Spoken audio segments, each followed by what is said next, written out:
साथ शिखा शर्मा। 44 सेकंड में एलएसी पर दुश्मन को तबाह करने के लिए पिनाका मिसाइल की तैनाती हो गई है। जो लड़ाइयां या युद्ध छोटे दायरे में लड़े जाते हैं, बताया जा रहा है कि यह पिनाका मिसाइल भारत के हथियारों के बेड़े में ब्रह्मास्त्र है।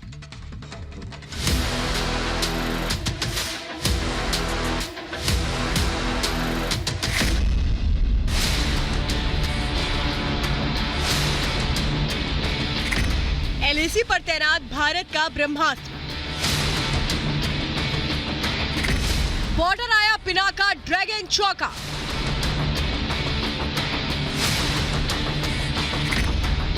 शिव के पिनाका से होगा चीन का खात्मा।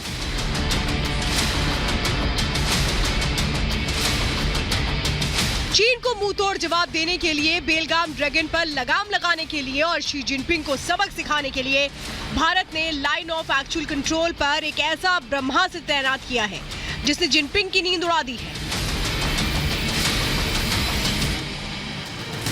ड्रैगन की साजिशों पर लगाम लगाने के लिए एलएसी पर पिनाका की तैनाती की गई है, जिसे छोटे दायरे में लड़ी जाने वाली लड़ाइयों का ब्रह्मास्त्र भी कहा जाता है।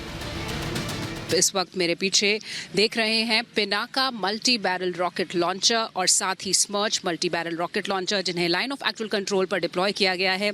ये दोनों ही long range multi barrel rocket launchers हैं।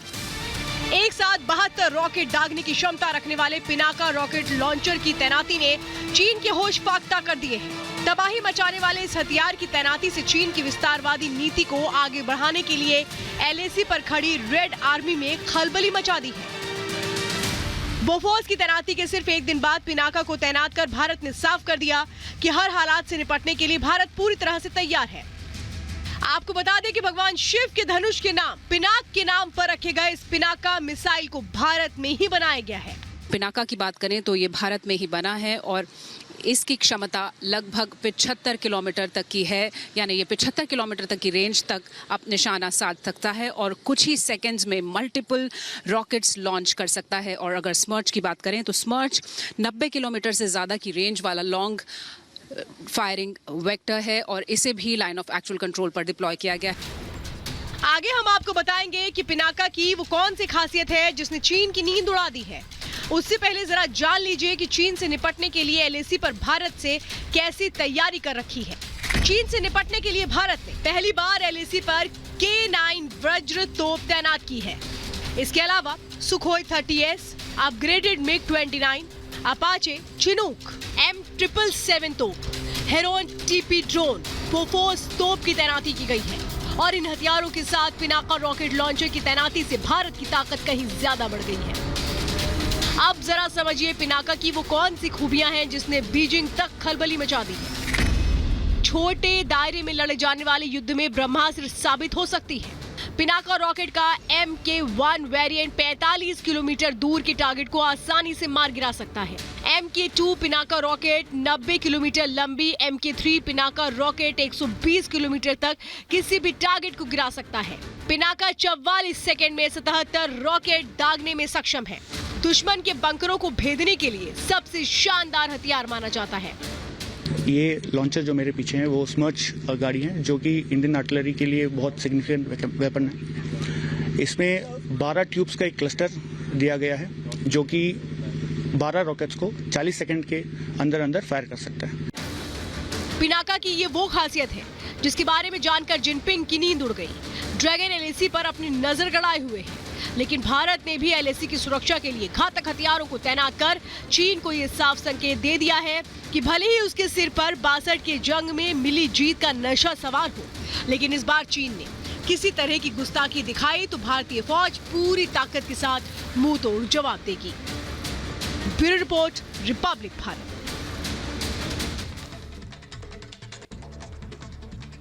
और पेरिस में मौजूद एफएटीएफ के हेडक्वार्टर से एक ऐसी खबर आई है जिसने पाकिस्तान के साथ साथ तुर्की की नींद उड़ा दी है। एफएटीएफ ने ऐलान किया है कि पाकिस्तान अभी भी ग्रे लिस्ट में शामिल रहेगा। साथ ही उसको एफएटीएफ की लिस्ट से बाहर निकालने पर जो मुल्क जोर लगा रहा था, हर गुनाह पर पर्दा डाल रहा था, उस पर भी एफएटीएफ ने चाबुक चला दिया है। यानी अब पाकिस्तान और उसका आका तुर्की को, दोनों को ही ग्रे लिस्ट में शामिल कर दिया गया है।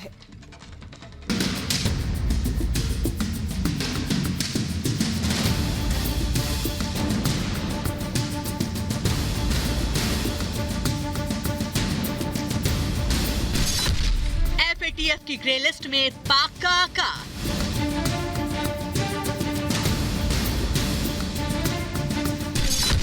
तुर्की पर FATF की तलवार। पाकिस्तान ग्रे लिस्ट में बरकरार। किसी ने सच ही कहा है, जो जैसा करता है उसको वैसा मिलता है। अपनी जमीन पर आतंकवाद की नापाक फैक्ट्री चलानी हो, अपने पाले पोसे आतंकियों से पड़ोसी मुल्कों में दहशत फैलाना हो, अफगानिस्तान में तालिबानी आतंकियों की मदद कर उसकी सरकार बनवानी हो, घाटी में आतंकी वारदातों को अंजाम देना हो, हाफिज सईद, मसूद अजहर, लखवी और सलाउद्दीन जैसे टेरर चीफ की हिफाजत करनी हो, आतंकवाद मिटाने के नाम पर दुनिया की नजरों में धूल झोंकना हो, इन सारे गुनाहों को पाकिस्तान पूरी शिद्दत से निभाता रहा है।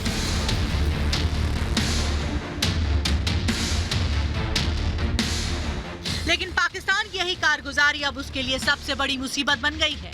आतंक से प्यार और मानवता से नफरत करने वाले पाकिस्तान की हर एक साजिश का अब पर्दाफाश हो गया है और यही कारण है कि एक बार फिर FATF यानी फाइनेंशियल एक्शन टास्क फोर्स ने पाकिस्तान को ग्रे लिस्ट में बरकरार रखा है और एक बार फिर इमरान के पाकिस्तान पर आतंक का टैग चस्पा कर दिया है। जिस वक्त पाकिस्तान परस्त आतंकवादियों को जम्मू कश्मीर में सेना नेस्तनाबूद कर रही थी, उसी वक्त पेरिस में एक अहम बैठक चल रही थी। बैठक खत्म हुई तो FATF अध्यक्ष मार्क्स प्लेयर ने ऐलान किया कि पाकिस्तान अभी और 6 महीने ग्रे लिस्ट में ही रहेगा। Pakistan remains under increased monitoring. The Pakistan government has 2 concurrent action plans with a total of 34 action plan items. It has now addressed or largely addressed 30 of the items. Its most recent action plan from June this year, which largely focused on money laundering deficiencies, was issued after FATF's regional partner APG, the Asian Pacific Group, identified a number of serious issues. Pakistan पिछले 3 साल से FATF की grey list में है। पहली बार जून 2018 में FATF की grey list में डाला गया था। तब से अब तक वो FATF की शर्त को पूरा नहीं कर सका। इस बार FATF ने सिर्फ पाकिस्तान पर ही हंटर नहीं चलाया, बल्कि उसके सबसे बड़े आका तुर्की को भी रडार पर ले लिया है। अब जरा ये भी जान लीजिए कि आखिर ये FATF है क्या और कैसे काम करता है।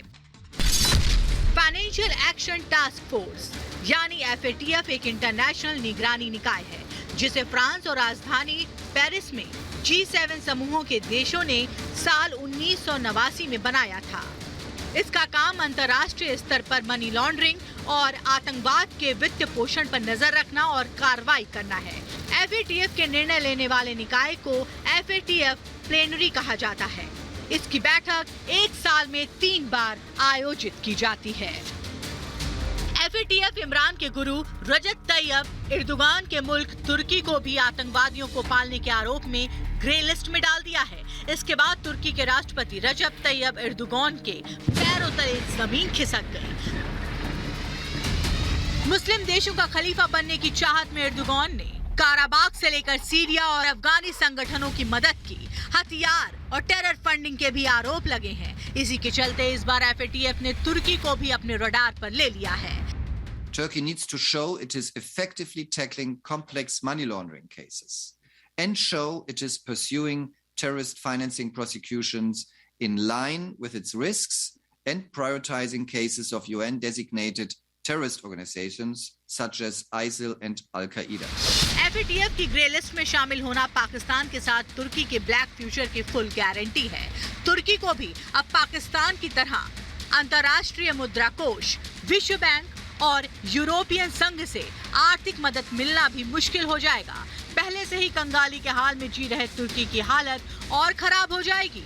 FATF की अगली मीटिंग साल 2022 में अप्रैल में होगी, यानी तब तक पाकिस्तान और उसके आका तुर्की को ग्रे लिस्ट में रहना होगा। इसका मतलब साफ है कि इमरान और एर्दोगान के मुल्क को तब तक काफी आर्थिक नुकसान होगा। Bureau report, Republic Bharat.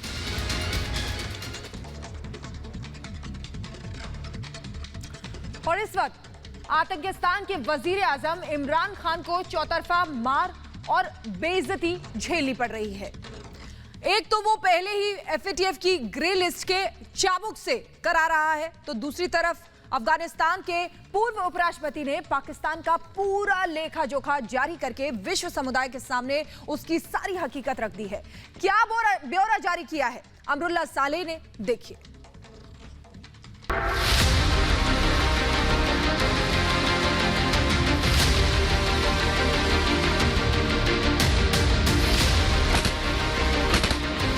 ये बात आईने की तरह साफ है कि अफगानिस्तान की धरती पर तालिबान के फलने फूलने के पीछे पाकिस्तान का हाथ है और इस दावे को पाकिस्तान ने पंजशीर घाटी में तालिबान का साथ देकर और मजबूत कर दिया।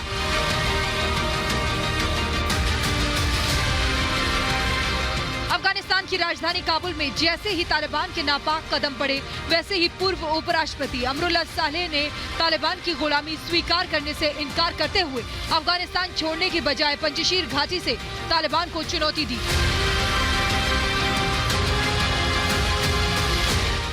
जिसके बाद तालिबान तिलमिला उठा। उसने अफगानिस्तान की आजाद घाटी पंजशीर पर कब्जा करने के लिए साम दाम दंड भेद इस्तेमाल किया, लेकिन अभी भी वो पंजशीर से काफी दूर है और घाटी के रखवाले नॉर्दर्न अलायंस के शेर अभी भी पूरी ताकत के साथ घाटी की रक्षा में मुस्तैद हैं। इन सब के बीच सोशल मीडिया पर एक्टिव रहने के बाद अमरुल्लाह सालेह गायब हो गए, लेकिन एक बार फिर सालेह ने 49 दिन बाद ट्विटर पर दस्तक दी है और इस बार उन्होंने अफगानिस्तान पर कब्जे के 2.5 महीनों का डाटा साझा करते हुए पाकिस्तान पर करारा वार किया है।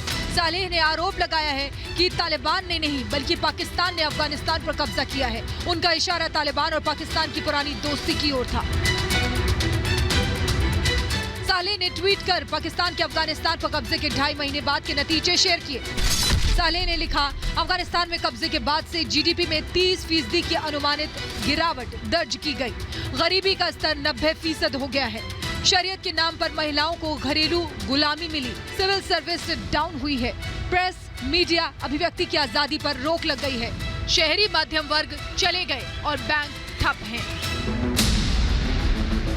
अमरुल्लाह सालेह ने बैक टू बैक 3 ट्वीट किए और कहा है कि अफगानिस्तान कूटनीति का स्थान दोहा स्थानांतरित है, लेकिन विदेश और सुरक्षा से जुड़े फैसले अब पाकिस्तान के रावलपिंडी से लिए जा रहे हैं। तालिबान से ज्यादा शक्तिशाली एनजीओ है। पाकिस्तानी सेना और हक्कानी ग्रुप आतंकियों को ट्रेनिंग देने में लगा हुआ है। इसके साथ ही पंजशीर के शेर अमरुल्लाह सालेह ने पाकिस्तान को लताड़ लगाते हुए सख्त हिदायत दी और कहा, वो चाहे जितनी भी कोशिश कर ले, लेकिन अफगानिस्तान बहुत बड़ा है जिसे पाकिस्तान निगल नहीं सकता है। हम उन सभी मामलों में प्रतिरोध करेंगे जिससे कि हम हमारे सम्मान की रक्षा पाकिस्तानियों से कर सकें। समय के साथ अफगानिस्तान एक बार फिर खड़ा होगा। 49 दिन बाद ही सही, लेकिन अमरुल्लाह सालेह की धमाकेदार वापसी और पाकिस्तान को आड़े हाथों लेते हुए जो लताड़ लगाई है, उसने इमरान की बखिया उधेड़ दी है और विश्व समुदाय के सामने एक बार फिर से पाकिस्तान को बेनकाब किया है। Bureau report, Republic Bharat. और जम्मू कश्मीर की बात करें तो देखिए, जम्मू कश्मीर इस वक्त किले में तब्दील हो चुका है। चप्पे चप्पे पर सुरक्षा बलों के साथ पुलिस के जवान मुस्तैद हैं। हर आते जाते लोगों पर पैनी नजर रखी जा रही है और ये सब हो रहा है केंद्रीय गृह मंत्री अमित शाह के दौरे को लेकर, क्योंकि अमित शाह घाटी के हालात का जायजा लेने 3 दिन के लिए जम्मू कश्मीर जा रहे हैं।